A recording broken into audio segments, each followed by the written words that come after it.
do right now is I'm going to crunch 1,400 years of Islamic history in 5 minutes and make it as exciting as I can possibly make it. Because I hated history when I was a little girl. At this age, I appreciate history.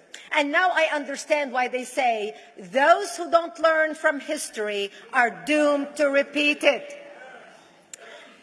In order for you to understand why Western civilization is very different than the Islamic world, you need to understand the history of Islam. When Prophet Muhammad supposedly revealed his revelation from the angel Gabriel that he is supposed to be the last of the prophets in the early 600s, he started preaching in his own city, Mecca. He tried to recruit friends and followers to be able to spread his religion. And he tried for 12 years and failed. And after 12 years, he was only able to recruit his immediate family and friends. So he decided, if I go to Medina, which was the Jewish hub of Arabia, the business hub where the Jews lived, if I go there and preach my religion to them, if they accept me, that will buy me respect and stature between my own people, and they will accept me. So Prophet Muhammad started borrowing a lot from the Old Testament to make his religion more palpable to the Jews, to make it a lot similar. This is why you see a lot of similarities between Judaism and Islam. For example, Jews don't eat pigs, Muslims don't eat pigs. Jews pray a few times a day, Muslims pray a few times a day. Jews fast on Yom Kippur, Muslims fast on Ramadan. And this is why you started seeing a lot of good writing in the beginning of the Quran when Prophet Muhammad was saying all the good things about the people of the book. He took his message and went to Medina trying to recruit the Jews, talking about the people of the book, talking about how similar the two religions are. When they refused to accept him and follow him as the last of the prophet, that's when he turned against them and started killing them and started expelling them.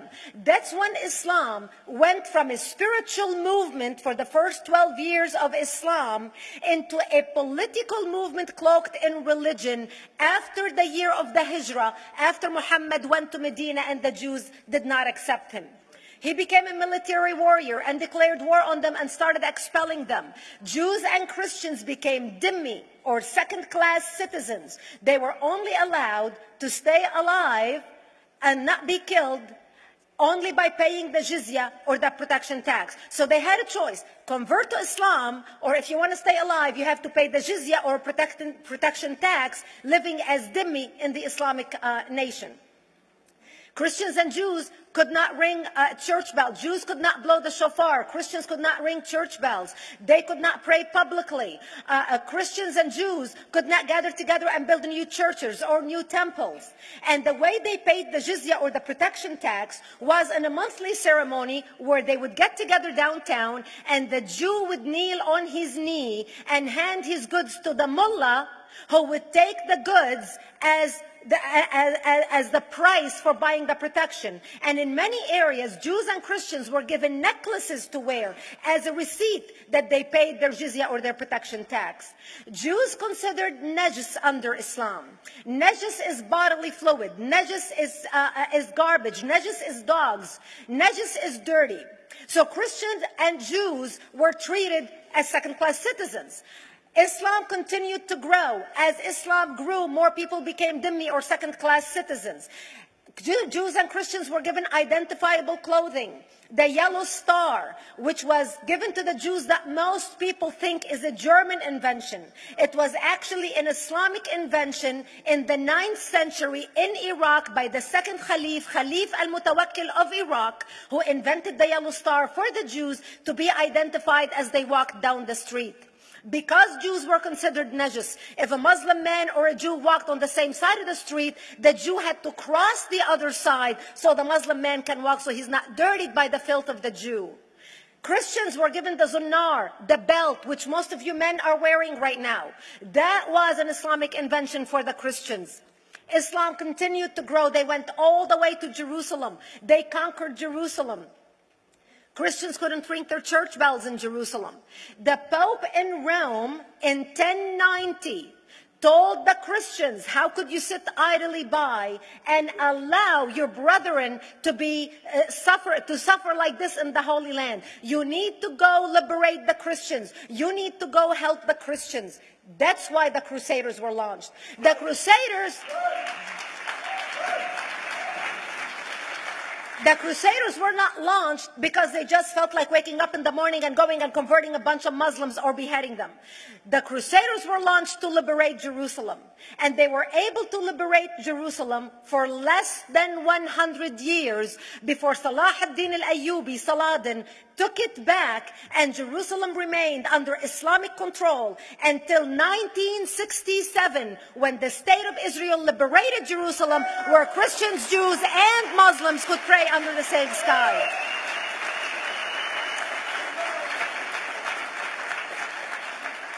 The Crusaders continued fighting Islam, and for 300 years they tried and failed. And by the 1300s, the Crusaders disappeared because they could not win against Islam. Islam continued to expand. They went all the way to Central Europe. They went all the way to China. They went to India. They conquered Spain. They changed the name of Spain from Spain to Andalusia. And they started, as they advanced, as they conquered more nations, more people paid the jizya, or the protection tax. And this is how the Islamic Empire grew. It went all the way until they was stopped at the gates of Vienna on 9/11. 9/11 is not a date that Osama bin Laden just picked out of a hat. 9/11 is a symbolic date in the Islamic calendar. By the 1600s, Islam had covered more of the earth's surface than the Roman Empire did at its peak. Between the 1600s and the 1800s, the Europeans were experiencing the European Industrial Revolution, where the Europeans were able to invent products on factory lines, where they are able to make money and sell products, which gave them the money to build a strong army in order to fight the Muslims. And that's how they were able to stop them at the gates of Vienna on 9/11. The Europeans started the pushback against Islam. They pushed them out of Europe. They pushed them out of all the way to the Middle East and North Africa. By 1924, the Islamic Empire ended. In 1924, the Islamic Caliphate ended in Turkey by President Ataturk, who was a secularist. He ended the Islamic Empire, and he gave women rights to vote. He gave women a right to an education, a right to work, a right to choose a husband. He forbid women from wearing the hijab. He forbid men from wearing the beard. The Muslims hate him so much that they consider him a Jewish agent, because they believe that his mother and her bloodline was Jewish, and that was the influence on Ataturk. By the time the Islamic Empire, or the Islamic Caliphate, or the Islamic State ended in 1924, the Islamic Caliphate had existed for 1400 years, and it ended less than 100 years ago. By the time the Islamic Caliphate ended in 1924, 270 million people around the world were killed by Islam. 270 million. And we didn't have weapons of mass destruction, and there was nuclear weapons. All of these people were killed, butchered by the sword. The people in the world, less than 100 years ago, how many people knew this history? Please raise your hand. We in America have failed to educate our children about history. We in America failed to educate our population about history. Our children in high school, you take any 17, 16-year-old kid, 18-year-old kid, and ask them about World War II. They can't even tell you what happened in World War II. For them, it's ancient history, and we still have our World War II veteran walking among us. That's how little we know of history. Islam ended in 1924, the Caliphate. People thought the Caliphate will never be resurrected. The Caliphate will never come back. But two things happened in the Middle East in the last century that made the Islamists be able to resurrect the Caliphate. Number one is the discovery of oil in Saudi Arabia, which we were able to discover and were stupid enough to allow them to nationalize it. And the number two that happened was Ayatollah Khomeini coming to power in 1979. That gave the Islamists the money and also the spiritual covering in order to explode on the world stage. And people say, oh, well, the Wahhabis exported their Wahhabi radical religion. The Wahhabis are the name of Wahhab. They're not a different sect of Islam. They follow the authentic preaching of Prophet Muhammad, the way Prophet Muhammad lived and practiced his religion. This is why neither you or me or any infidel can step a foot in Mecca, because as far as they're concerned, we are filth. And as infidels, we're not allowed to step a foot, not President Obama and not anybody else. As a matter of fact, Al-Qaeda used to use Saudi Arabia and its success as an excuse to recruit members, as the example to show them how Allah has blessed Saudi Arabia because of the way they adhere to the tenets of Islam. And today we talk about ISIS. ISIS is not a new invention. ISIS resurrected the caliphate that ended less than 100 years ago. Except we are too ignorant and too uninformed to understand what ISIS is doing and why ISIS is succeeding.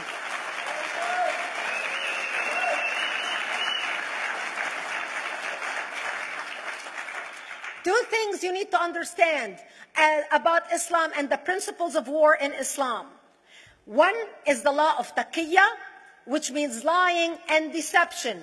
It means that a Muslim man can lay his hand on the Quran and swear that he is telling the truth, knowing that he is lying, but also knowing that the Quran will forgive him because he is advancing the cause of Islam. The second thing you need to know about is that the Treaty of Al-Hudaybiyah, which is an Islamic principle of war and a model on how to deceive your enemy when you have to sign peace treaties with your enemy. And it is based on an example by Prophet Muhammad. Prophet Muhammad was attacking the Meccans and their caravans when he was living in Medina. One day he attacked them because this is how he got the goodies. He would attack them, rob them, and spread the goodies among his men. And this is how he was able to recruit, because this is how people made money without working. And so he attacked the Meccan caravans. When he realized he's not able to defeat the Meccans in that city of Al-Hudaybiyah, in that place, he signed a 10-year treaty with them. Does that sound familiar?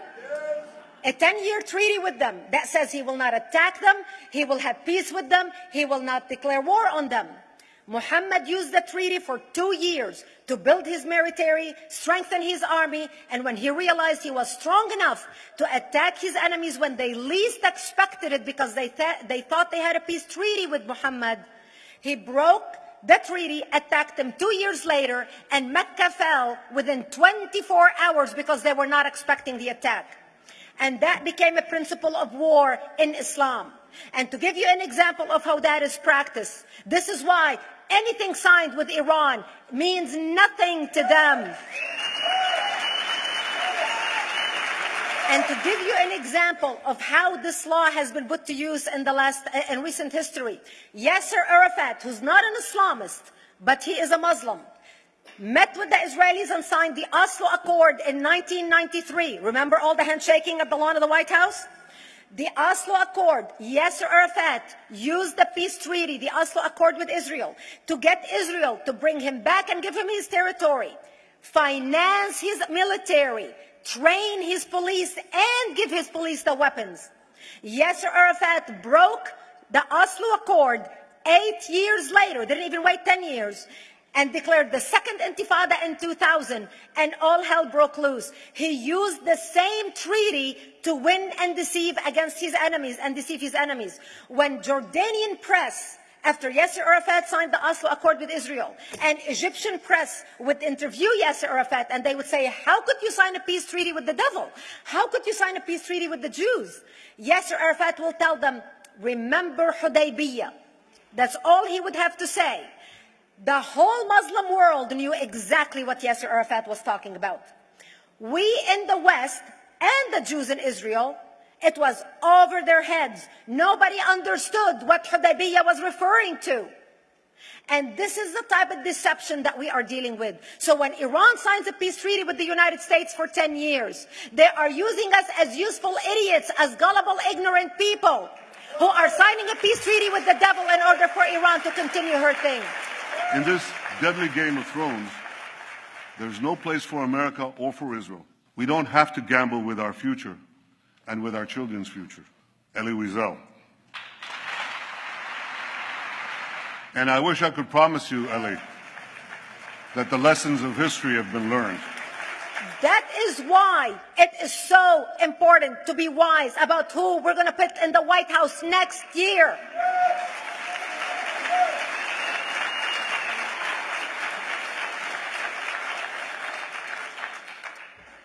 This is why it is very important that whoever we're going to elect next year to office, that the next president be well informed about the history of radical Islam, understand our enemy, understand what ISIS is all about, understand what their end goal is. And this is exactly, people are wondering how come ISIS is having such success recruiting people from all over the world. They exploded all over the world. The Pew Research did a poll. And of course, the Pew Research is not Brigitte Gabriel, is not Fox News, is not Tony Perkins. The Pew Research did a poll in 2013 when they went around the world and interviewed Muslims from Islamic countries all over the world. And they asked them two questions. Would you like to have Sharia law as the law of your country? And would you like to see the Islamic Caliphate? And remember, this was in 2013, before ISIS. The 5 top countries in the world, in the Islamic world, the 5 top Islamic countries: Indonesia, 204 million Muslims; Indonesia, Afghanistan, Indonesia, Pakistan, Egypt, Nigeria, and Bangladesh. 77% of Muslims interviewed in these Islamic countries, 77% want the establishment of Sharia law and want the establishment of an Islamic state. That means 77% of the world, quote, moderate Muslims agree with the establishment of ISIS and what ISIS is doing. Let's not fool ourselves. This is very important, that whoever we're going to elect is going to be somebody who is strong on national security, who's going to put America first, who's going to make America great again, who's going to send a strong message to the world. The minute he walks into office, whoever we elect, that the world is going to realize that this person you're not going to mess with, because he could care less about what you think, what the UN thinks, what the world thinks. They can all go to hell. We care about America and only the United States of America. I hope that we learn from the lessons of history, that we learn from the Elie Wiesels, from the Brigitte Gabriels, and many others who are warning America about what's to come. May God bless you one and all, and may God bless the United States of America. Thank you.